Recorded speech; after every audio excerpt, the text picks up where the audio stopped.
Assalamualaikum, Dr. Afshin Akbar here. Students, hope you all are doing well. अच्छा जी, हम आज का अपना टॉपिक स्टार्ट कर रहे हैं. Nervous regulation of circulation, chapter 18 है ये. अच्छा, इसमें हमने स्ट्रक्चर पहले भी डिस्कस किया हुआ था एक दिन पहले भी, कि जो सर्कुलेशन की जो स्ट्रक्चर है उसमें मेन जो है वो न्यूट्रेंट आर्टरीज, उसके बाद जो वो ट्रू कैपिलरीज बने, similarly in veins, venules and they are finally in twin capillaries.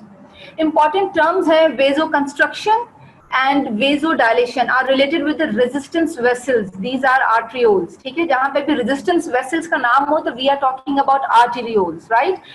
Venoconstruction, venodilation are related with the veins. तो जहां पर भी resistance arteries की बात की जाए कि resistance vessels में ये changes हैं तो we are talking about arteries and arterioles. ठीक है, ये एक important terms थी, आप लोगों को आनी चाहिए.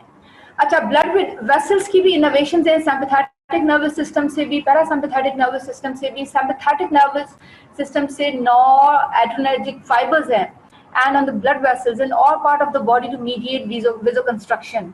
अगर सिम्पैथेटिक नर्वस सिस्टम को हम रिकॉल करें तो सिम्पैथेटिक नर्वस सिस्टम हमेशा वेजोकंस्ट्रक्शन करवा रहा है. ठीक है, जहां जहां पे सिम्पैथेटिक इनर्वेशन है दे ऑलवेज कॉज वेजोकंस्ट्रक्शन. ठीक है, जितनी भी ब्लड वेसल्स होंगी बॉडी में, अगर सिम्पैथेटिक इनर्वेशन होगी वहां पर तो वो वेजोकंस्ट्रक्शन ही कराएगी. Resistance vessels in the skeletal muscle fibers are innervated by vasodilator fibers. ठीक है, resistance vessels के मतलब है arterioles. ठीक है, and cholinergic sympathetic vasodilator system. अच्छा, इसी innervation के अंदर हम देखते हैं जो innervation है of all the small arterioles allow sympathetic stimulation to increase resistance to the blood flow and thereby decrease the rate of blood flow through the tissues. Small arteries और आर्टरियोल्स को sympathetic stimulation होती है तो वो क्या काम करते हैं, वो रेजिस्टेंस जो है उसको इंक्रीज करेंगे टू द ब्लड फ्लो, और वहां पर जब रेजिस्टेंस इंक्रीज हो जाएगा there that causes decrease rate of blood flow through the tissue, वहां पर ब्लड फ्लो को डिक्रीज करेंगे. इनर्वेशन अगर लार्ज वेसल्स को, पर्टिकुलरली वेन्स को, ठीक है, make it possible for sympathetic stimulation to decrease the volume of these vessels, क्योंकि ये सारे क्या काम कर रहे हैं, ये वेजोकंस्ट्रक्शन का काम कर रहे हैं. अच्छा जी, ऑटोनॉमिक नर्वस सिस्टम में अगर हम इनको दोनों को इकट्ठे ही देखें तो पैरासिम्पैथेटिक कंट्रोल है हार्ट फंक्शन के ऊपर, सिम्पैथेटिक कंट्रोल है ऑफ हार्ट. ठीक है, parasympathetic control of heart, it is the most important circulatory effect to control the heart rate by the way of parasympathetic nerve fibres to the heart in the vagus nerve. ठीक है, vagus nerve one of the cranial nerve, जिसका जो medulla oblongata से एक area है, cranial nerve का section है, वहां से वो अराइज होती है, वो डायरेक्ट हार्ट को सप्लाई करती है. यहाँ पर इस डायग्राम में भी आपको वेगस नर्व नजर आएगी, मेडुला ऑब्लोंगेटा से आ रही है vagus which is parasympathetic nerve. ये पैरासिम्पैथेटिक नर्व यहाँ से अपनी जो है वो इनर्वेशन दे रही है टुवर्ड्स हार्ट. ठीक है, parasympathetic stimulation causes marked decrease in heart rate, while sympathetic stimulation जो वो क्या काम करती है, वो इंक्रीज करती है हार्ट रेट को, and slight decrease in heart muscle contractivity. तो पैरासिम्पैथेटिक क्या है, वो रेस्ट एंड डाइजेस्ट वाला सीन होता है उसके अंदर, तो उसमें सब चीजें जो वो डाउन ज्यादातर आ रही होती है. वो डिपेंड करता है कि फाइबर्स कौन से हैं, अल्फा फाइबर्स है, बीटा फाइबर्स है. ठीक है, अच्छा, सिम्पैथेटिक कंट्रोल ऑफ हार्ट में हम देखते हैं, हमें तीन बहुत इंपॉर्टेंट वर्ड्स अक्सर सर्कुलेशन ऑफ ब्लड में सुनने में आएगा: chronotropic effect, dromotropic effect, and inotropic effect. What are these? Chronotropic effects means change in the heart rate. If it is positive chronotropic effect, it can cause increase heart rate. If it is negative chronotropic effect, it can cause decrease in heart rate. And next, dromotropic effect.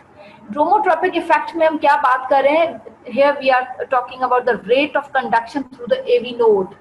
ठीक है, conduction जो pathway है S से एवी Purkinje fibres, ये उसकी बात कर रहा है कि वहां पे अगर ड्रोमोट्रोपिक इफेक्ट इंक्रीज हो जाए तो increase rate of conduction through AV node. अच्छा, उसके बाद आइनोट्रोपिक इफेक्ट आ जाता है, force of muscular contraction. If it is positive inotropic effect, it can cause increase force of muscle contraction of the heart. If it is negative inotropic effect, it can cause decrease force of muscle contraction of the heart. Right, so inhibition of these effects of vagal parasympathetic stimulation, अगर ये sympathetics में है सारे, यहाँ पे अगर parasympathetic vagal आ गए तो इन सारों की inhibition हो जाएगी. ठीक हो गया। ऑटोनॉमिक इनोवेशन जो है हार्ट की, वो सिंपैथेटिक भी है, पैरासिम्पैथेटिक भी है।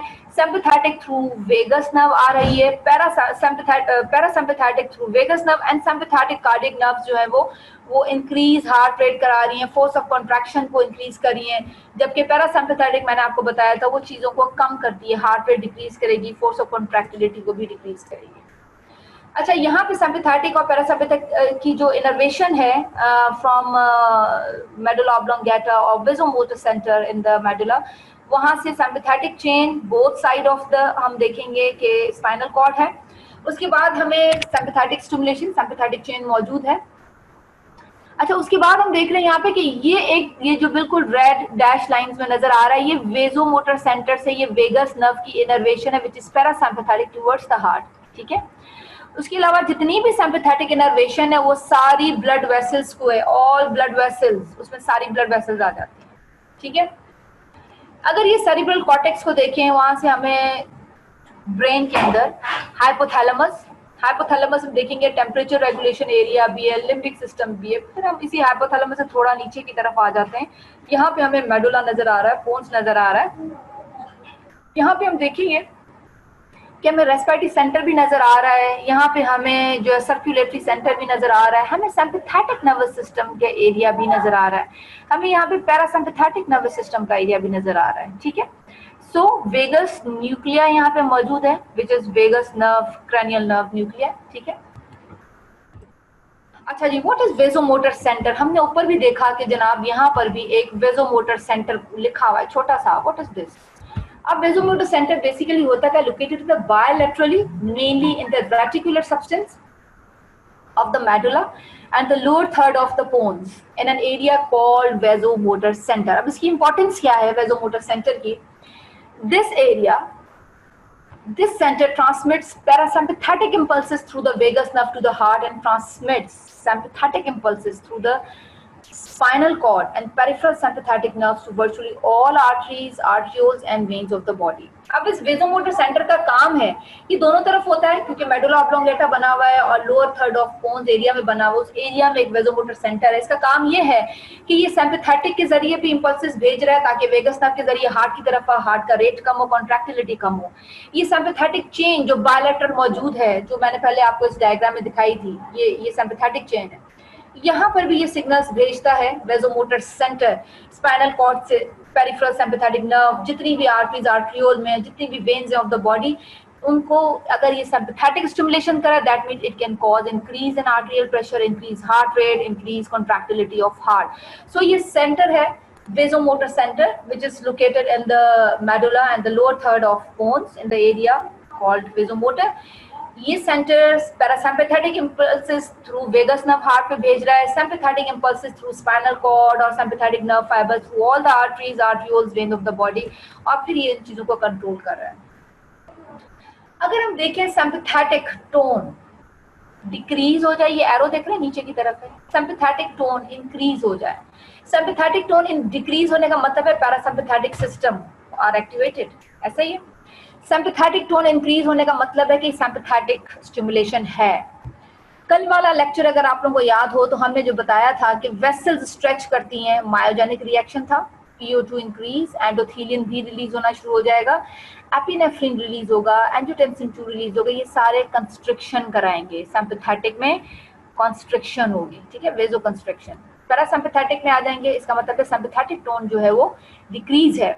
सो इसमें डायलेशन हो रही है, क्या हो रहा है इसमें, ऑक्सीजन कम होगी तो क्या हो जाएगा, ब्लड फ्लो ज्यादा हो जाएगा और वेजोडाइलेट कर जाएगी चीजें।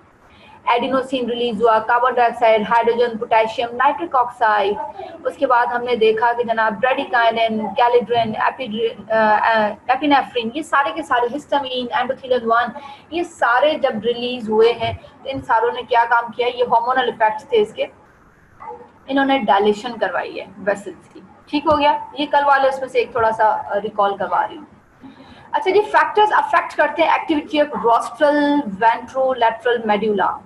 रॉस्ट्रल वेंट्रोलैटरल मेडुला, ये बेसिकली सारे के सारे फैक्टर्स जो हैं, ये सारे फैक्टर्स जो हैं ये इस एरिया को, ये जो कि वेजोमोटर सेंटर से रिलेटेड है, ये वो एरिया है, इसको ये फैक्टर्स उसको भी कंट्रोल, इसकी एक्टिविटी को कंट्रोल करते हैं।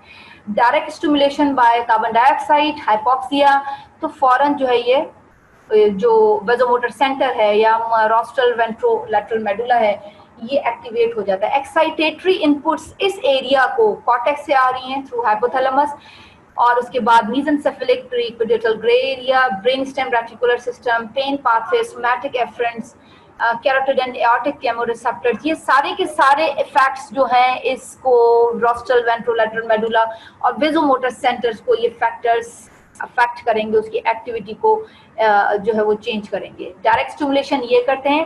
एक्साइटेटरी इनपुट्स इन एरिया से आ रही हैं। Inhibitory inputs cortex via hypothalamus, caudal ventrolateral medulla, lung inflation afferents, carotid aortic cardiopulmonary baroreceptors, ये इनहिबिटरी इनपुट्स बीच में आ रहे हैं। बैरोरिसेप्टर्स क्या होते हैं? बेसिकली बैरोरिसेप्टर्स जो हैं वो मौजूद होते हैं एओर्टिक बैरोरिसेप्टर्स एओर्टिक आर्क में, ठीक है।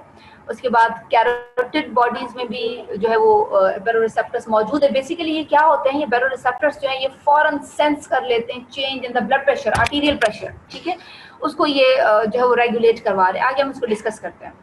What is sympathetic vasoconstrictor tone? Vasoconstrictor area of the vasomotor center transmits signals continuously to sympathetic vasoconstrictor nerve fibers over the entire body. Vasomotor center में जो vasoconstrictor area है वो क्या करता है कि वो अपने सिग्नल्स भेज रहा होता है vasoconstrictor nerve fibres, sympathetic vasoconstrictor nerve fibres के जरिए सारी बॉडी की तरफ, ठीक है। और वो क्या करता है? वो स्लो फायर करता है these fibres at the rate of about 1/2 to 2 impulses per second। अब ये जो कंटिन्यू फायरिंग होती है ना, इसको हम कहते हैं कि जी अगर ये 1/2 to 2 impulses per second भेज रहा है, आहिस्ता आहिस्ता वेजोमोटर ये सिग्नल्स भेज रहा है, इसे हम कहते हैं sympathetic vasoconstrictor tone. And these impulses normally maintain a partial state of contraction in the blood vessels which is called as vasomotor tone। तो अगर किसी वेसल के अंदर टोन मौजूद है तो वो किसकी वजह से? सिंपैथेटिक वेजोकंस्ट्रक्शन फाइबर्स की वजह से, जो कि आ रहे हैं थ्रू वेजोमोटर, और वो 1/2 to 2 impulses per second जो है वो ट्रांसमिट कर रहे हैं वेसल्स की तरफ। अब हार्ट एक्टिविटी भी वेजोमोटर सेंटर जनाब वो कहता है कि वो भी कंट्रोल कर रहा है। Vasomotor centre can either increase और डिक्रीज हार्ट एक्टिविटी, बिल्कुल करता है through sympathetic and parasympathetic. Heart rate and strength of heart contraction ordinarily increases when vasoconstriction occur। बिल्कुल ठीक बात है, जब sympathetic system एक्टिवेट होगा तो हार्ट रेट और strength of heart contractility increase ही होंगे, ठीक है।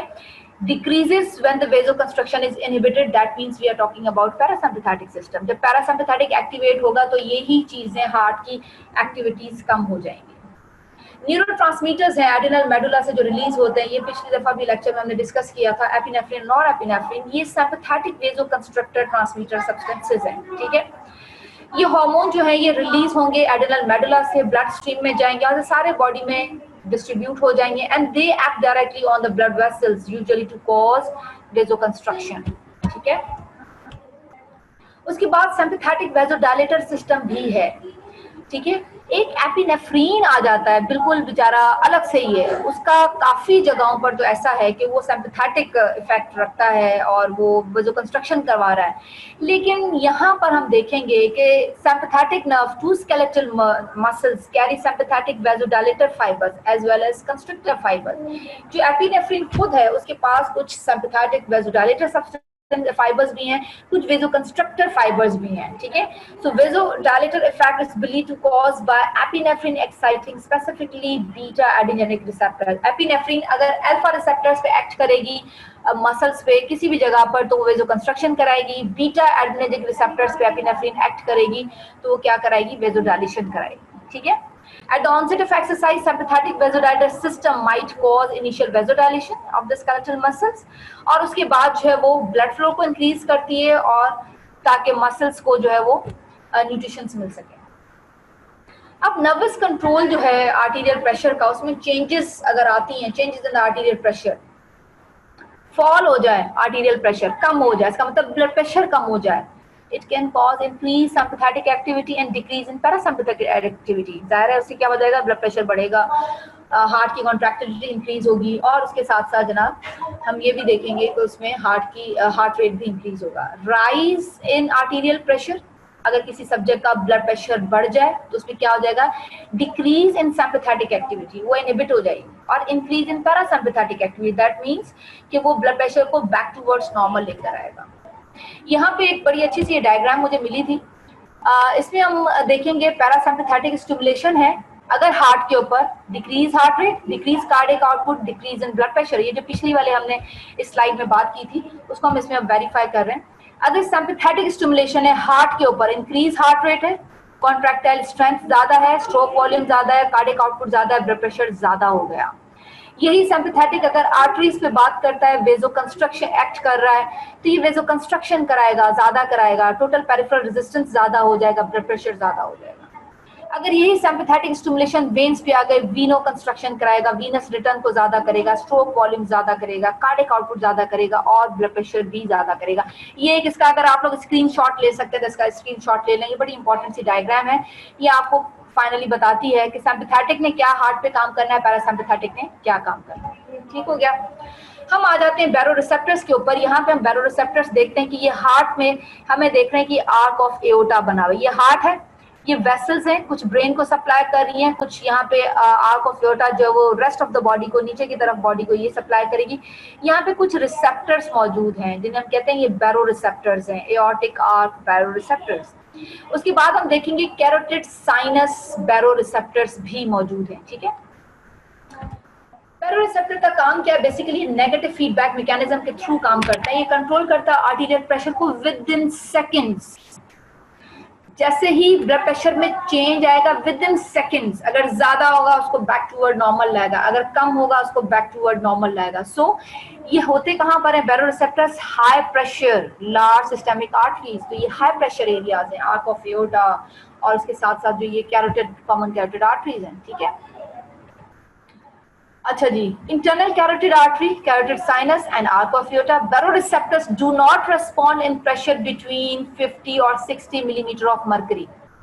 अगर ब्लड प्रेशर इतना होगा तो ये रिस्पॉन्ड नहीं करेंगे। ठीक है, रिस्पॉन्ड मोर रैपिडली, ये करेंगे बहुत मामूली, लेकिन यहाँ पे बहुत रैपिडली रेस्पॉन्स करेंगे व्हेन द प्रेशर बिटवीन और above 60 millimetre of mercury and 180 millimetre of mercury. क्यों रेस्पॉन्ड नहीं करेंगे ये 50 और 60 पे, यहाँ पे कोई और सिस्टम्स आएंगे बॉडी के, वो फौरी तौर पे रिस्पॉन्ड करना शुरू कर देंगे। ठीक है, baroreceptors respond more rapidly to changing pressure than to stationary pressure. जो स्टेशनरी प्रेशर होता है, जो एक मुसलसल रहता है, उससे बैरोरिसेप्टर काम नहीं कर रहा। ठीक है, बैरोरिसेप्टर जो है अगर blood pressure 50 to 60 millimetre mercury काम नहीं करेगा, यहाँ पे कोई और सिस्टम्स आके काम करेंगे। ठीक है, लेकिन अगर ब्लड प्रेशर जो है वो 60 और 180 मिलीमीटर ऑफ मर्करी पे, ये फौरन रैपिडली रेस्पॉन्स करेगा। ठीक है, aortic baroreceptors operate at higher level 30 millimetre of mercury, ये फौरन इस लेवल पे आके ये दूसरे भी काम करना शुरू कर देंगे, एओर्टिक भी करेगा।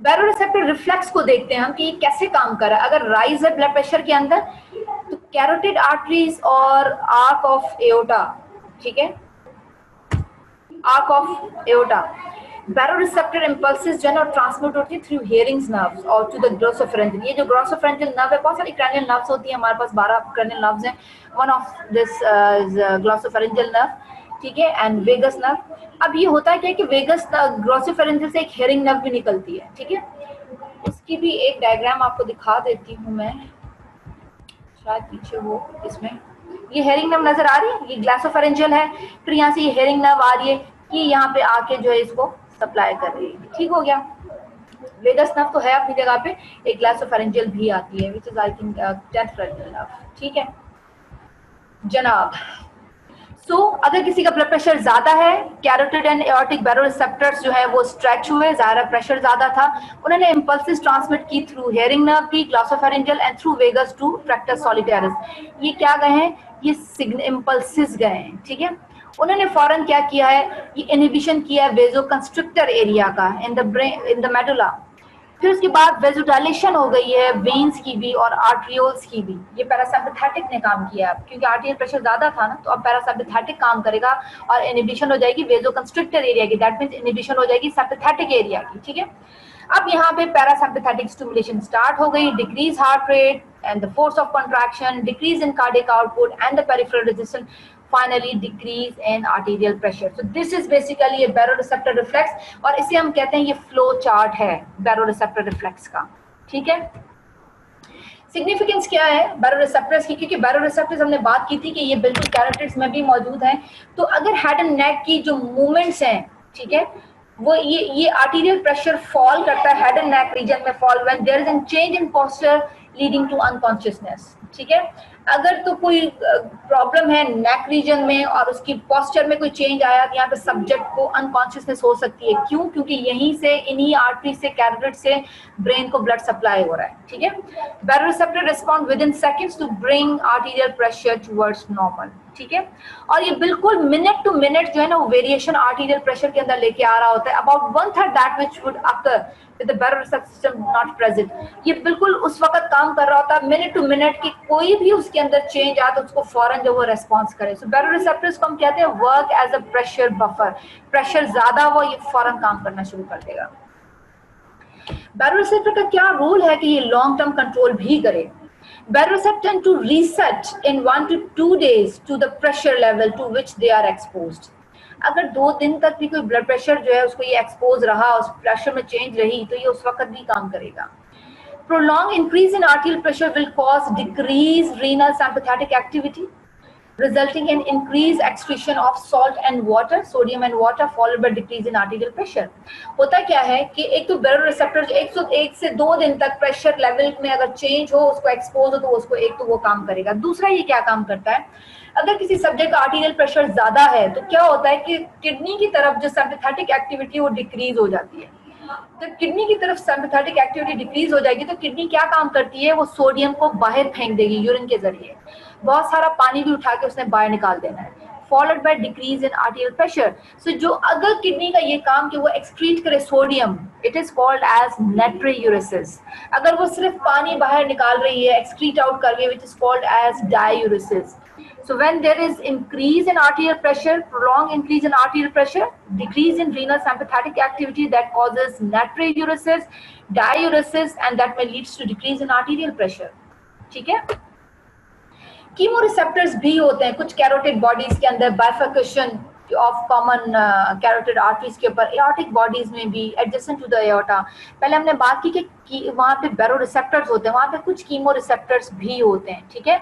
ये कीमोरिसेप्टर्स जो कंट्रोल करते हैं आर्टीरियल प्रेशर को when it falls below 80 millimetre of mercury. ये 80 मिलीमीटर मर्करी से थोड़ा सा कम होगा ब्लड प्रेशर, तो फौरन ये काम करना शुरू कर देंगे। तो ये it is at the lower pressure that this reflex become important. जब lower pressures होंगे ये reflex काम करना शुरू कर देगा।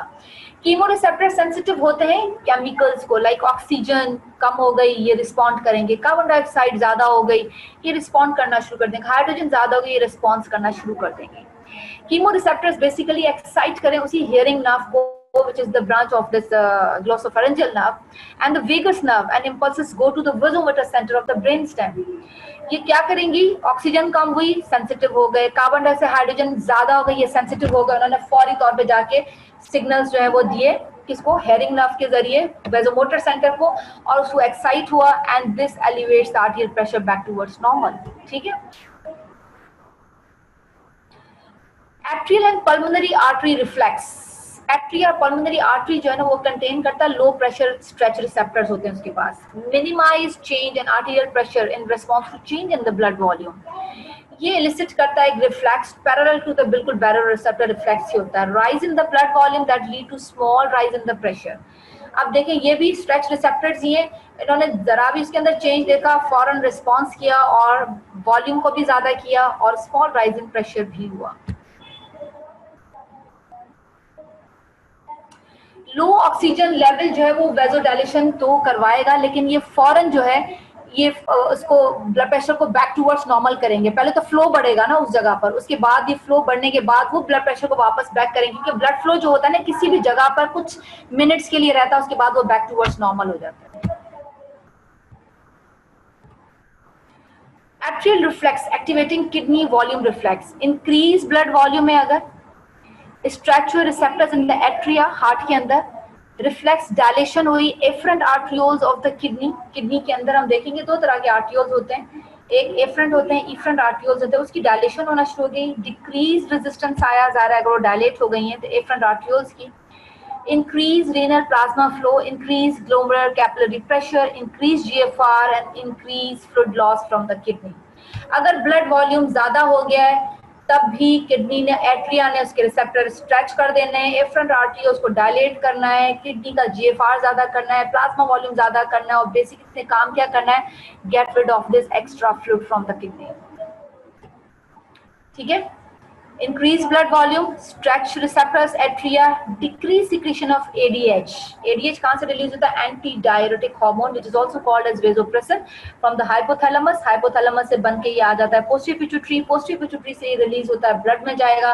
बेसिकली ये क्या काम करता है, ये वाटर को रीअब्सॉर्ब, अगर इसकी डिक्रीज सिक्रीशन है, डिक्रीज फॉर्मेशन ऑफ एक्वापोरेंस, ऐसे चैनल्स जो के वाटर को जो है वो रीअब्सॉर्ब करा तो सारी चीजें कम हो जाएंगी. So decrease reabsorption of water from the kidney, क्योंकि एडीएच ही नहीं है जिससे पानी को रीअब्सॉर्ब कराना है, उसके चैनल्स कम हो गए, सो यहाँ पे रीअब्सॉर्प्शन कम हो जाएगी and increase loss of access fluid from kidney.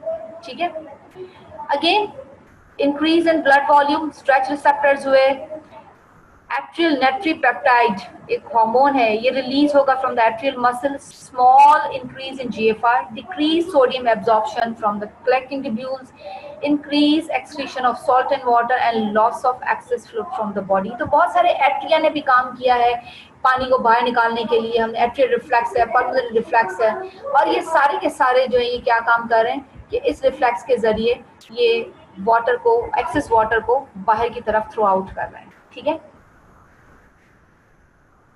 atrial reflex is controlling the heart rate, increase in blood volume and increase in arterial pressure, increase in heart rate 75% due to direct effect है इसका, stretch करता है ये sinus node को and 15% increase कर रहा है heart rate को.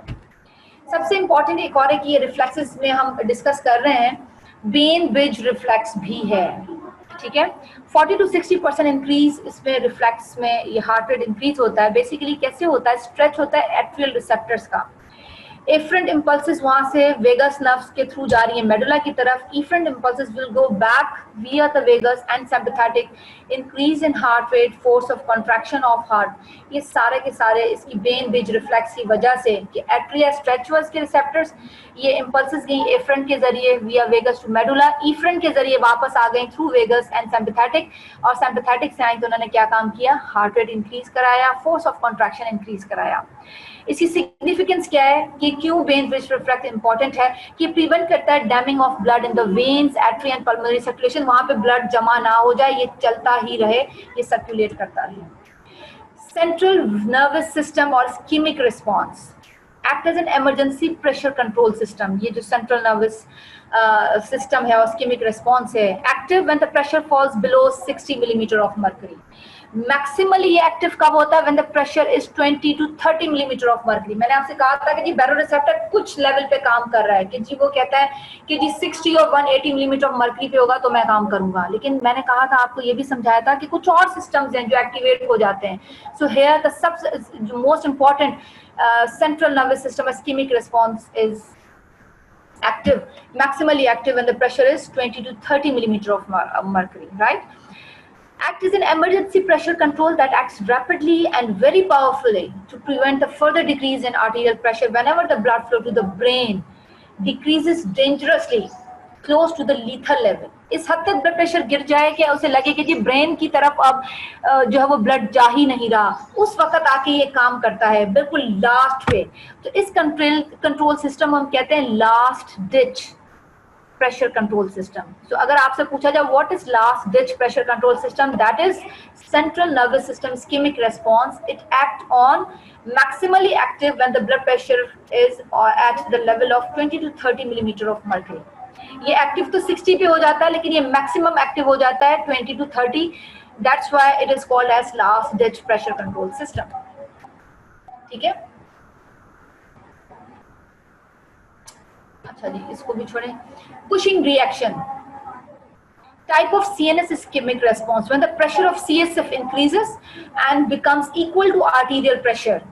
अगर जो ब्रेन के अंदर जो फ्लूइड पड़ा हुआ है सेरिब्रोस्पाइनल फ्लूइड, अगर उसका प्रेशर ज्यादा हो जाए, बिल्कुल ब्लड प्रेशर के इक्वल होना शुरू हो जाए, तो brain as well as its arteries are compressed, वो कंप्रेस होना शुरू हो जाए क्योंकि उसका ये तो प्रेशर ही नहीं था. तो blood supply to the brain is cut off. CNS ischemic response is initiated. यहाँ पे CNS का ischemic response initiate हो जाएगा, ठीक है, जिसे हम कुशिंग रिएक्शन भी आगे कह रहे हैं. अच्छा जी, ये arterial pressure increase and becomes more than pressure in the CSF. Blood will start flowing in the arteries and ischemia of the brain is relieved. होता क्या है कि आर्टीरियल प्रेशर इसका इंक्रीज हो जाएगा और, ठीक है, and become more than the pressure in the CSF. पहले क्या था कि आर्टीरियल प्रेशर और सीएसएफ का प्रेशर इक्वल था, लेकिन ये क्या करेगा, बाकी की बॉडी की जो आर्टीरियल प्रेशर है, ब्लड प्रेशर, उसको ज्यादा कर देगा एज कम्पेयर टू सीएसएफ. उसकी वजह से होगा क्या कि ब्रेन की तरफ जो वो ब्लड फ्लो इजीली चल सकेगा, इजीली फ्लो करेगा, क्योंकि वहां पर जब ये इक्वल थे तो ब्रेन की जो ब्लड सप्लाई तो कट ऑफ हो गई थी, ठीक है. So the ischemia of the brain is relieved and Cushing reaction protects vital centres of the brain. ये बात समझ आ गई है. जब भी सीएसएफ का प्रेशर आर्टीरियल प्रेशर के इक्वल आ जाएगा, blood supply to the brain is cut off and CNS ischemic response is initiated. इसकी वजह से होगा क्या कि आर्टीरियल प्रेशर फौरी तौर पे बढ़ जाएगा as compare to CSF pressure. उसकी वजह से होगा क्या कि जो ब्लड जो फ्लो है वो start flowing in the arteries and ischaemia of the brain is relieved. So ये कुशिंग रिएक्शन था उसके लिए, ताकि वाइटल सेंटर जो ब्रेन के थे वो प्रोटेक्ट हो सके. स्केलेटल मसल का भी रोल है कंट्रोलिंग द आर्टीरियल प्रेशर, ठीक है. एब्डोमिनल कंप्रेशन रिफ्लेक्स भी है. When the baroreceptors and chemoreceptors are excited, signal simultaneously to the nerves of skeletal muscle contract कर रहा है, ठीक है. Compressing venous reservoirs of the abdomen. जितने भी स्केलेटल मसल है एब्डोमेन में भी, थ्रू आउट द बॉडी मौजूद है. ये क्या काम करते हैं कि वीनस रिजर्वोयर्स को जो है ये कंप्रेस कर रहे हैं. More blood is available for the heart to pump, ये ज्यादा से ज्यादा ब्लड को ले जाएंगे towards heart. Increase cardiac output, increase arterial pressure and similar effect are seen when the muscle contract while exercising. जिस तक एक सब्जेक्ट एक्सरसाइज कर रहा है, एक्सरसाइजिंग बॉडी, उस वक्त ये होता है कि सारे जिस्म से ब्लड इकट्ठा होकर चला जाता है टुवर्ड्स हार्ट, ताकि उस वक्त जो है वो हार्ट रेट इंक्रीज हो और आर्टीरियल प्रेशर जो वो मेंटेन हो. ड्यूरिंग रेस्पिरेशन भी आर्टीरियल प्रेशर के अंदर चेंजेस आ रही है. When the person inspires, inspiration कर रहा है, arterial pressure decreases. When the person expiration, बाहर हवा खारिज कर रहा है, तो आर्टीरियल प्रेशर जो है वो इंक्रीज हो जाता है. इंस्पायरेशन में डिक्रीज एंड एक्सपिरेशन में ये इंक्रीज हो जाता है, ठीक है.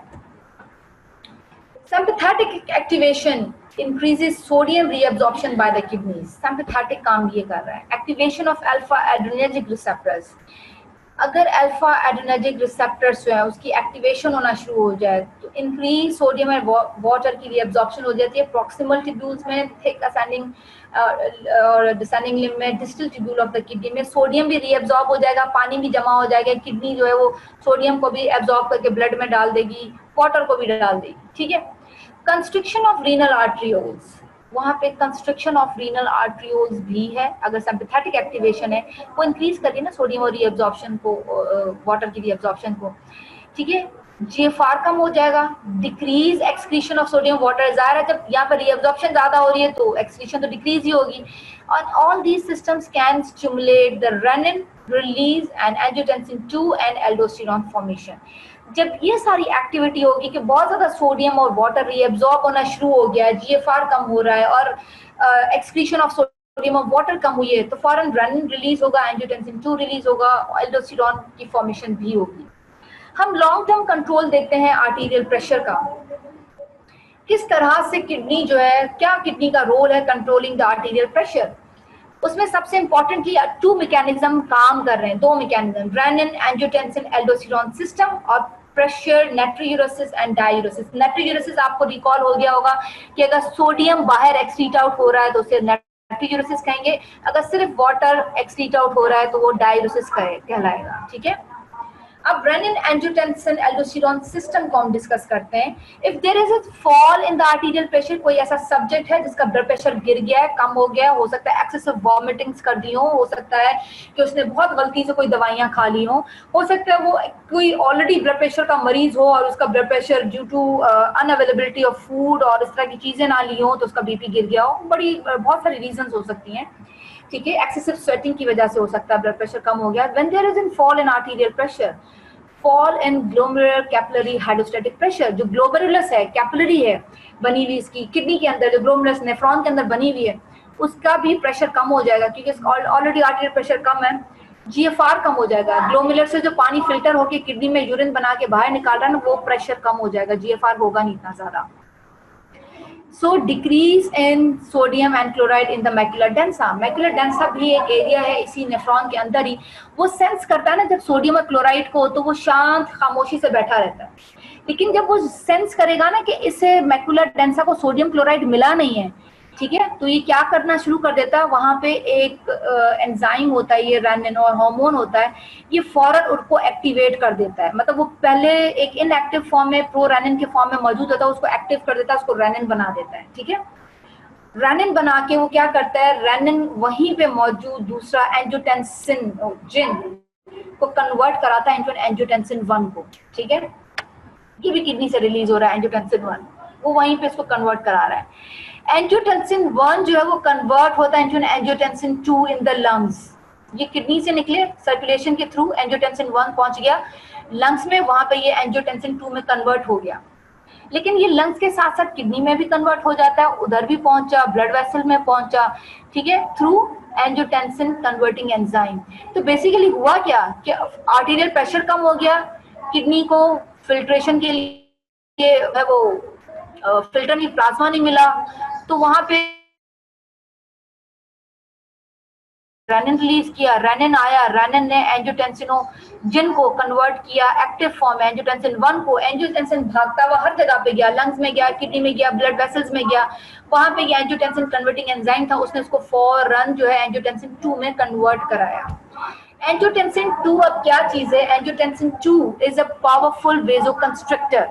ठीक है, causing retention of sodium and water by the kidney. ठीक है, पावरफुल वेजोकंस्ट्रिक्टर है ना सुभान, causing retention of sodium and water by the kidney, को पता है actually, and powerful stimulator of aldosterone secretion. Once there is activation of angiotensin 2 which can cause powerful vasoconstriction and leads to retention of sodium and water by the kidneys, powerful stimulator of aldosterone secretion is here. Decrease arterial pressure, renin release हुआ kidney से, rennin ने क्या किया, angiotensinogen जो है उससे convert कराया, angiotensin 1 आया, एंजियोटेंसिन 1 कन्वर्ट हो गया एंजियोटेंसिन 2 में. एंजियोटेंसिन 2 क्या था, ये इसने रीनल की सॉल्ट एंड वाटर को रिटेन कराया, वेजोकंस्ट्रक्शन कराई, and here increase in arterial pressure. So angiotensin converting enzyme जो है या रेनिन एंजियोटेंसिन एल्डोस्टेरोन सिस्टम का काम क्या है कि वो ब्लड प्रेशर को इंक्रीज करवा रहा है. ठीक है, अब हुआ क्या, एंजियोटेंसिन 2 ने वेजोकंस्ट्रक्शन कराई, सोडियम और वाटर को रीअब्सॉर्ब कराया और एल्डोस्टेरोन को भी रिलीज कराया. एल्डोस्टेरोन कहाँ से रिलीज होता है जनाब, ये भी एड्रिनल ग्लैंड के कॉर्टेक्स से रिलीज होता है, और अगर ये रिलीज हो गया तो ये क्या काम कराता है, ये सोडियम को रीअब्सॉर्ब कराता है. तो ये सारे मिलके काम करते हैं जिसे हम कहते हैं ये रेनिन एंजियोटेंसिन एल्डोस्टेरोन सिस्टम. ठीक हो गया, ये भी हो गया. एंजियोटेंसिन 2 ने जो काम किया, स्टिमुलेट किया सोडियम रीअब्सॉर्प्शन को, उसके बाद it takes hours and days to play its actual role. काम तो पहले भी कर देता है लेकिन असल में ये फिर उसको बहुत ही जो है वो एक्टिवली परफॉर्म कर रहा होता है. Stimulate aldosterone secretion which in turn increase sodium reabsorption. ठीक है, ये किडनी बनी हुई है जिसकी हमने, उसका नेफ्रॉन है किडनी के अंदर, एक छोटा सा एक उसका जो है वो पार्ट है, सेल है उसका. ठीक है, एफरेंट आर्ट्रियोल्स है, ये एफरेंट आर्ट्रियोल्स है। जब भी किडनी से फ्लूइड फिल्टर होता है तो एफरेंट से इंटर होता है, प्लाज्मा आता है और यहाँ से फिल्टर होता है, मेम्ब्रेन्स को क्रॉस करता है, ये फिल्टर होकर इधर जाता है। बाकी का जो बकाया होता है ना, जैसे क्योंकि ब्लड और प्लाज्मा फिल्टर कर रहा होता है, उसमें सेल्स, प्लाज्मा, प्रोटीन, ये सारे यहाँ से निकल के फिर सर्कुलेशन के अंदर चले जाते हैं। ठीक हो गया। और यहाँ से जो फ्लूइड फिल्टर होके आ रहा होता है ना, वो यूरिनरी एक्सक्रीशन के अंदर आता है। ठीक है। यहाँ से बहुत सी चीजें ऐसी हैं फिल्टर होने के बाद रीएब्जॉर्ब हो जाती हैं। ठीक है। कुछ ऐसी हैं जो यहाँ पे कैपिलरी से आती है, इधर रीएब्जॉर्ब होती है। तो पहले फिल्ट्रेशन प्रोसेस होता है, फिर रीएब्जॉर्प्शन भी होती है और फिर सिक्रीशन भी हो रही है कुछ, और फिर फाइनली एक्सक्रीट आउट बाहर भी, यूरिन बाहर की तरफ भी जा रहा है। एंजियोटेंसिन 2 को हम डिस्कस कर चुके हैं। ठीक है। अच्छा, इसके साथ साथ ये हमें एक भी बड़ा इंपॉर्टेंट पॉइंट बताते हैं, role of angiotensin in maintaining arterial pressure despite wide variation in salt intake. अब यहाँ पर भी देखिए एंजियोटेंसिन का बड़ा इंपॉर्टेंट रोल है कि आर्टियल प्रेशर को मेंटेन कर रहा है। ठीक है, डिस्पाइट कि सॉल्ट इनटेक में बहुत ज्यादा चेंज है। अगर इंक्रीज सॉल्ट इनटेक है किसी सब्जेक्ट का, इंक्रीज एक्स्ट्रा सेलुलर वॉल्यूम हो जाएगा। जाहिर है जो बंदा सॉल्ट ज्यादा लेता है ना, वो पानी भी ज्यादा ले रहा होता है। ठीक है, तो उसका एक्स्ट्रा सेलुलर वॉल्यूम ज्यादा हो जाएगा। और अगर किसी ने सॉल्ट ज्यादा ले लिया है तो इंट्रा सेलुलर से पानी भागता हुआ आएगा, एक्स्ट्रा सेलुलर में चला जाएगा। ठीक है। और उसकी वजह से हुआ क्या, इंक्रीज आर्टीरियल प्रेशर, ज्यादा सॉल्ट ज्यादा लिया। तो हम जो ब्लड प्रेशर के मरीजों को कहते हैं जनाब सॉल्ट कम लिया करें, ब्लड प्रेशर ठीक हो जाएगा आपका। ठीक है, तो क्यों मना करते हैं जनाब, वो ये सीन है। Increase salt intake, increase extra cellular fluid volume. कैसे बढ़ा, इंट्रा भी अपना पानी इसमें डाल देगा। एक्स्ट्रा सेलुलर फ्लूइड वॉल्यूम में क्या आता है, प्लाज्मा है, इंटरस्टिशियल फ्लूइड है। तो what is this plasma, plasma is blood. और हम ये क्या देख रहे हैं, आर्टीरियल प्रेशर देख रहे हैं, तो ब्लड प्रेशर ज्यादा हो जाएगा। उसकी वजह से हुआ क्या कि डिक्रीज रेनिन एंड एंजियोटेंसिन, क्योंकि वो तो उस वक्त सेंस करते हैं, उठते उस वक्त हैं जब जो है वो प्रेशर्स कम होते हैं। Decrease renal retention of salt and water, return of extra cellular volume almost to normal. होता क्या है कि ये इसको रिटेन नहीं करेगा, क्योंकि रिटेन कब करना था सॉल्ट एंड वाटर को, जब भी रेनिन और एंजियोटेंसिन और एल्डोस्टेरोन ज्यादा होते हैं तो सारी चीजें रिटेन होती है। लेकिन जब ये खुद कम है तो ये बॉडी का नॉर्मल मैकेनिज्म ये क्या काम कर रहा है कि जनाब अगर इसने सॉल्ट ज्यादा ले लिया है, इसका एक्स्ट्रा सेलुलर फ्लूइड वॉल्यूम ज्यादा है, इंक्रीज इसका ब्लड प्रेशर हो गया है, तो ये सारी चीजें रेनिन, एंजियोटेंसिन और उसके बाद एल्डोस्टेरोन कम हो जाएंगे। रीनल एक्सक्रीशन जो है वो भी जो रिटेंशन है वो कम हो जाएगी। और फौरी तौर पे किडनी जो वो नाइट्रोयूरेसिस करेगी, डाययूरेसिस करेगी, return of extracellular fluid volume almost to normal and return of arterial pressure almost to normal. ठीक हो गया।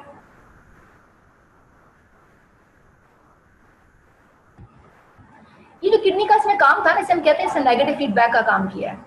ठीक है, नेगेटिव फीडबैक क्या काम करता है कि अगर कोई भी चेंज आया, इनिशियल चेंज आ गया है, तो वो इनिशियल चेंज के बाद ऐसे कैस्केड ऑफ रिएक्शंस हों कि वो इनिशियल चेंज को वो इनहिबिट कर दे और बैक टूवर्ड्स नॉर्मल आ जाए। तो हमने डिस्कस किया, डाययूरेसिस भी हो गई और नाइट्रोयूरेसिस भी हो गई। Increase in blood volume, increase in cardiac output, increase in arterial pressure, increase excretion of fluid by the kidneys, pressure diuresis, pressure natriuresis and arterial pressure will become normal. ठीक है, यहाँ पे भी आर्टीरियल प्रेशर, यूरिनरी आउटपुट और cardiac output को दिखाया गया है। ठीक है, ये मिनट्स के अंदर। अगर तो किसी सब्जेक्ट को इंक्रीज कार्डियक आउटपुट, जो ये सारी चीजें ज्यादा है और इंक्रीज ब्लड वॉल्यूम है, ये एक एक्सपेरिमेंटल डॉग में किया गया, whose nervous pressure control mechanism has been blocked. ठीक है, वो ब्लॉक किए गए एंड ठीक है, उसके बाद उन्होंने क्या किया कि इसके आर्टीरियल प्रेशर को देखा है और फिर उसको कोई इन्फ्यूजन दिया गया दोबारा सोडियम का और उसका वाटर का, तो फिर उसका जो वो प्रेशर इंक्रीज हो गए, यूरिनरी आउटपुट भी इंक्रीज हो गया, कार्डियक आउटपुट भी इंक्रीज हो गया।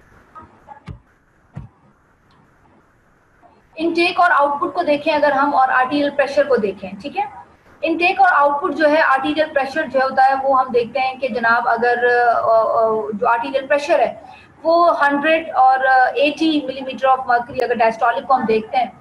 लेकिन अगर आप देखते हैं किसी सब्जेक्ट का सॉल्ट एंड वाटर इंटेक ज्यादा कर देते हैं तो renal output of salt and water ज्यादा हो जाएगा। ठीक है, ये वो इक्विलिब्रियम पॉइंट है जहाँ पे ये दोनों आप एक दूसरे को इंटरसेक्ट करते हैं कि यहाँ तक तो नॉर्मल सिस्टम रहेगा, लेकिन once the water and salt intake is increase, the renal output of salt and water is increase. ठीक है, जैसे हमने पहले बताया था। Determinants of the long-term arterial pressure control: the degree of the renal output of water and salt, diuresis and natriuresis, and the level of water and salt intake एक subject ले कितना रहा है। ठीक है, अगर किसी सब्जेक्ट का long term mean arterial pressure will change if any of these two determinants change. अगर आपने देखा तो सब्जेक्ट का सॉल्ट एंड वाटर का इनटेक में चेंज आया, रीनल आउटपुट में सॉल्ट एंड वाटर में चेंज आया, तो उसके लॉन्ग टर्म आर्टियल प्रेशर में चेंज आना शुरू हो जाएगा।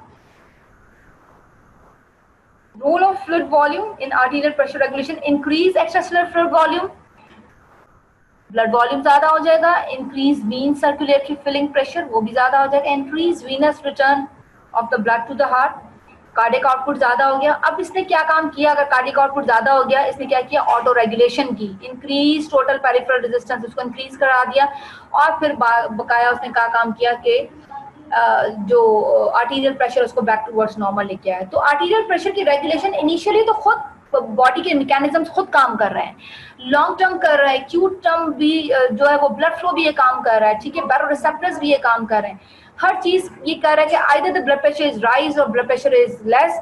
ये सारे मैकेनिज्म मिलके काम करते हैं मुख्तलिफ तरीकों से कि ब्लड प्रेशर को टूवर्ड्स नॉर्मल लेके आया जा सके, ठीक है। Excess salt extracellular fluid volume में अगर आ जाए तो ईसीएफ की ऑस्मोलैरिटी ज्यादा हो जाएगी, that means we are talking about the sodium and chloride, ठीक है। और वहां से हाइपोथैलेमिक पोस्टीरियर पिट्यूटरी ग्लैंड जो है उसकी स्टिमुलेशन होगी, वो एडीएच को रिलीज करेगा, किडनी ज्यादा से ज्यादा वाटर रीअब्सॉर्ब करेगी and damaging the urine output. वो कहेगी कि जनाब ईसीएफ में ऑस्मोलैरिटी ज्यादा है तो हम यूरिन को बाहर कहाँ से भेजें, तो उसने क्या करना होता है, बेसिकली इंक्रीज करना होता है ईसीएफ का वॉल्यूम ताकि ब्लड प्रेशर इंक्रीज हो सके। और ईसीएफ की ऑस्मोलैरिटी इंक्रीज कब होती है, जब भी वाटर लॉस होता है तब। कुछ लोग ऐसे होते हैं, people with a normal kidney function have normal arterial pressure despite the wide variety of salt intake. कुछ लोग होते हैं सॉल्ट इनसेंसिटिव होते हैं, कुछ होते हैं सॉल्ट सेंसिटिव लोग भी होते हैं। जिन लोगों का नॉर्मल किडनी फंक्शन होता है, नॉर्मल आर्टीरियल प्रेशर है, चाहे वो कितना मर्जी वैरायटी ऑफ रेंज उसमें वाइड वेरिएशन कर लें सॉल्ट इनटेक में, तो कोई फर्क नहीं पड़ता, वो सॉल्ट इनसेंसिटिव होते हैं।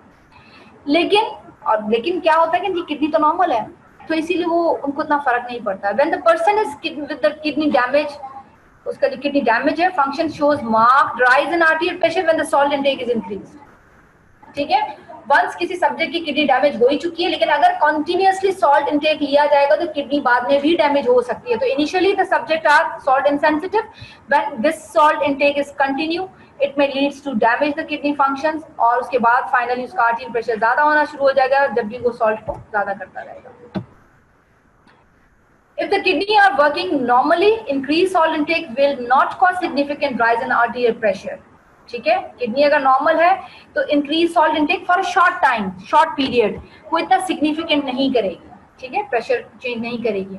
But the damage to the kidney, hypertension, diabetes या सर्जिकली रिमूव होगी किडनी की, एक्सेस सिक्रीशन ऑफ एल्डोस्टेरोन और एंजियोटेंसिन हो जाए, माइल्ड इंक्रीज सॉल्ट इनटेक ये लोग करेंगे ना, थोड़ा सा भी ज्यादा लेंगे तो आर्टीरियल प्रेशर ज्यादा हो जाएगा, और to get rid of excess salt and water तो फौरन किडनी इसको एक्सक्रीट आउट करती रहेगी। अगर नॉर्मल किडनी है, कोई फंक्शन उसमें प्रॉब्लम नहीं है तो ठीक है, लेकिन अगर ये प्रॉब्लम्स हैं तो फिर किडनी फौरी तौर पे कोशिश करती है, आर्टीरियल प्रेशर अगर उसका ज्यादा हो गया, कि जी नेफ्रोयूरेसिस करो और डाययूरेसिस करो। ये भी बिल्कुल वही चीज है। अच्छा जी, rapidly acting pressure control mechanisms that act within seconds और मिनट्स कौन कौन से हैं जनाब? Baroreceptor feedback, central nervous system ischaemic, chemoreceptor mechanisms, ये फौरन विद इन सेकेंड्स और मिनट्स में काम करते हैं। इंटरमीडिएट प्रेशर कंट्रोल्स कौन कौन से हैं? रेनिन एंजियोटेंसिन है, स्ट्रेस रिलैक्सेशन है ऑफ द वेस्कुलेचर और कैपिलरी फ्लूइड शिफ्ट है। हम स्ट्रेस एंजियोटेंसिन को हम पढ़ चुके हैं, हम स्ट्रेस रिलैक्सेशन को भी देखते हैं। Stress relaxation में when the pressure in the blood vessels becomes too high, that becomes stretch and keeps stretching more and more for minutes and hours. As a result, the pressure in the vessels falls towards normal.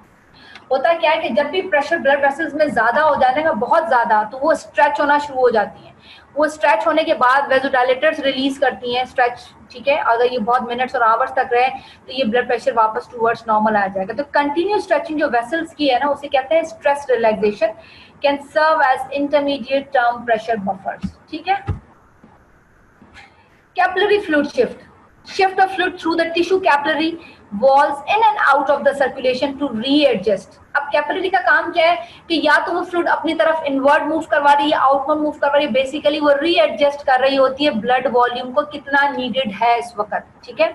If pressure is great fluid will move out of the capillaries, if the pressure is less fluid will move into the capillaries, ठीक है। ये भी एक जो है वो intermediate pressure control. Rapid acting में कौन से हैं? Baroreceptor, central nervous system ischemic, chemoreceptors. और उसके बाद इंटरमीडिएट में कौन से आ जाते हैं? रेनिन, एंजियोटेंसिन, वेसोकंस्ट्रक्टर, स्ट्रेस रिलैक्सेशन भी आ गया, कैपिलरी फ्लूइड शिफ्ट भी आ गया, ठीक है। लॉन्ग टर्म मैकेनिज्म जो है उसके अंदर हम देखते हैं कि takes days and hours. Intermediate के साथ साथ एंजियोटेंसिन, एल्डोस्टेरोन जो सिस्टम है वो कुछ दिन भी और कुछ घंटे भी में भी काम कर रहा होता है, ठीक है। तो ये जो है वो लॉन्ग टर्म में आ जाता है। यहाँ पे एक हमें दिखाया गया है कि time after sudden change in blood pressure, तो पहले स्ट्रेस रिलैक्सेशन आ गई, बैरोरिसेप्टर ने काम किया, कीमोरिसेप्टर आया, पीसीएनएस केमिक रिस्पांस भी आ गया था, कैपिलरी फ्लूइड शिफ्ट भी आ गया, उसके बाद रीनल ब्लड वॉल्यूम प्रेशर, ये सारे जो मैकेनिज्म्स है वो काम कर रहे हैं, ठीक है। हाइपरटेंशन की डेफिनेशन क्या है? What is hypertension? Actually the mean arterial pressure greater than 110 millimetre of mercury, normal is about 90 millimetre, is considered to be hypertensive, ठीक है। Diastolic blood pressure is greater than 90 millimeter of mercury and the systolic blood pressure is greater than 135 millimeter of mercury. The subject is termed or designated as hypertensive patient. ठीक है। Arterial pressure, peripheral, total peripheral resistance, cardiac output, ये days के हिसाब से बताया गया। Extracellular fluid volume, blood volume के किस तरह से जो है वो अगर आर्टीरियल प्रेशर बढ़ता है तो इन चीजों में चेंज आना शुरू हो जाती है। Initial change, volume loading hypertension. Initial change क्या आती है? किसी का वॉल्यूम ज्यादा हो गया, पानी ज्यादा हो गया है, एडिमा देखा होगा आपने अक्सर। Increase cardiac output, increase arterial pressure, peripheral resistance increase. Late में क्या होता है? कार्डियक आउटपुट इंक्रीज हो रहा है, ईसीएफ ब्लड वॉल्यूम नॉर्मल हो जाएगा बाद में। Hypertension due to increase in peripheral resistance, secondary to increase in cardiac output. So rise in artery pressure due to increase in cardiac output. तो जिस subject के अंदर वॉल्यूम ओवरलोड होता है, लोडिंग होती है, इनिशियली कार्डियक आउटपुट ज्यादा हुआ, आर्टीरियल प्रेशर ज्यादा, फिर पेरिफेरल रेजिस्टेंस ज्यादा हुआ। लेट में फिर क्योंकि ये चीजें बढ़ चुकी थी तो अब आर्टीरियल प्रेशर जो वो कार्डियक आउटपुट की वजह से ये बढ़ा ही रहता है। वॉल्यूम लोडिंग हाइपरटेंशन में देखते हैं आर्टिफिशियल किडनी हो किसकी, that means we are talking about the transplanted kidney, ठीक है। और primary aldosteronism, increase reabsorption of salt and water हो जाएगा, एल्डोस्टेरोन ज्यादा हो जाएगा तो सोडियम की तो ज्यादा रीअब्जॉर्प्शन कराता है। Condition is further aggravated when the salt intake is increased, ठीक है। Chronic long term rise in arterial pressure damages kidney, ठीक है, and increase in blood volume followed by increase in cardiac output. तो ये सारी जो वॉल्यूम लोडिंग हाइपरटेंशन है उसमें क्या क्या चीजें आ रही हैं? कार्डियक आउटपुट ज्यादा हुआ, आर्टीरियल प्रेशर ज्यादा हुआ, पेरिफेरल रेजिस्टेंस ज्यादा हुआ, ईसीएफ वॉल्यूम जो है वो पहले जो है वो कार्डियक आउटपुट की वजह से पहले नॉर्मल रहा, फिर ये सारी चीजें बढ़ना शुरू हो गई। आइदर वो ट्रांसप्लांटेड बंदा हो, जिसे ट्रांसप्लांट हुआ हो, एल्डोस्टेरोनिज्म की वजह से हो, सॉल्ट एंड वाटर ज्यादा हुआ, और फाइनली इन सब्जेक्ट्स के अंदर जो है वो लॉन्ग टर्म क्रॉनिकली अगर आर्टीरियल प्रेशर ज्यादा हो तो किडनीज डैमेज कर देती हैं, ठीक है। Later blood volume, cardiac output becomes normal, arterial pressure persist. होता क्या है कि सारी चीजें बाद में एडजस्ट कर जाती है लेकिन आर्टीरियल प्रेशर ठीक नहीं होता। कार्डियक आउटपुट भी अपनी जगह पर आ जाएगा, सारा आ जाएगा, लेकिन क्योंकि किडनी डैमेज हो चुका है उन सब्जेक्ट्स का ब्लड प्रेशर जो है वो ज्यादा ही रहेगा। अगर ट्यूमर हो ना, रेनिन सीक्रेटिंग जक्स्ट्राग्लोमेरुलर सेल्स का, जेजे सेल्स का, या constricting arteries through out the entire body हो, या जिसकी वजह से टोटल पेरिफेरल रेजिस्टेंस भी बढ़ा, यहाँ पे आर्टीरियल प्रेशर ज्यादा हो जाएगा and then causing kidney to retain more salt and water over a period of days. किसी सब्जेक्ट का ट्यूमर है और वो कंटिन्यू, ट्यूमर का काम होता है कि वो कंटिन्यू सिक्रीशंस प्रोवाइड कर रहा होता है, ज्यादा दे रहा होता है, ये भी हाइपरटेंशन कॉज करेगा। एक टर्म होती है one kidney gold blade hypertension. अगर किसी सब्जेक्ट की एक किडनी को रिमूव कर दिया गया हो तो फौरी तौर पे क्या हो जाएगा कि और एक उसकी जो दूसरी किडनी हो उसको कंस्ट्रिक्ट कर दिया गया हो, एक दूसरी किडनी को भी रोक दिया गया, उसकी तरफ आर्टीरियल प्रेशर ना जा रहा हो, तो immediate effect greatly reduce pressure in the renal artery beyond the constrictor. Within second and minutes में systemic arterial pressure begin to rise for the several days. काफी दिनों तक उसका ब्लड प्रेशर ज्यादा रहेगा। एक किडनी निकाल दिए, दूसरी किडनी की तरफ जो ब्लड जा रहा है उसको कंस्ट्रिक्ट कर दिया गया है, तो क्या हो जाएगा, उसका ब्लड प्रेशर बढ़ना शुरू हो जाएगा, ठीक है। Systemic artery pressure reaches it's new stable level कुछ ही दिनों के बाद, ठीक है। And renal आर्टियल pressure will be return almost all the back towards normal. पहले बहुत बढ़ जाएगा, फिर वो कोशिश करेगा कि अपने आप को न्यू स्टेबल प्रेशर के ऊपर लेके जाए। The second rise in arterial pressure is caused by retention of salt and water by the constricted kidney. एक किडनी को जो कंस्ट्रिक्ट किया था तो वो क्या करेगी, सोडियम क्लोराइड नहीं मिलेगा ना मैक्यूला डेंसा को, तो वो फौरन रेनिन एंजियोटेंसिन सारी चीजों को बढ़ाना शुरू कर देगा। पहली वजह से जो ब्लड प्रेशर इंक्रीज हुआ वो कंस्ट्रिक्शन की वजह से हुआ, और फिर दूसरा किसकी वजह से हुआ, स्टिमुलेट हो गया एंजियोटेंसिन और एल्डोस्टेरोन सिस्टम, ठीक है। अच्छा जी, two kidney Goldblatt hypertension भी होता है। Hypertension also can result when the artery to the only one kidney is constricted while the other kidney is normal. Constricted kidney secrete क्या करती है, रेनिन। रेनिन कब सिक्रीट होती है, जब किडनी को सोडियम नहीं मिल रहा होता, उसको मैक्यूला डेंसा को, वो सोडियम को रिटेन करवा रही होती है। जब वो बहुत ज्यादा सोडियम क्लोराइड रिटेन होगा तो रेनिन एंजियोटेंसिन 2 ये सारे काम करना शुरू कर दें, क्योंकि उस किडनी को तो नहीं मिला ना मैक्यूला डेंसा को, तो उसने रेनिन रिलीज किया, एंजियोटेंसिन 2 रिलीज किया, एल्डोस्टेरोन को रिलीज किया, और फाइनली उसकी वजह से क्या हुआ कि आर्टीरियल प्रेशर बढ़ना शुरू हो गया, which is called as two kidney Goldblatt hypertension. Patchy ischemic kidneys, ऐसे सब्जेक्ट्स भी होते हैं जिनकी किडनी डिजीज होती है, दोनों किडनीज डिजीज होती हैं, ठीक है।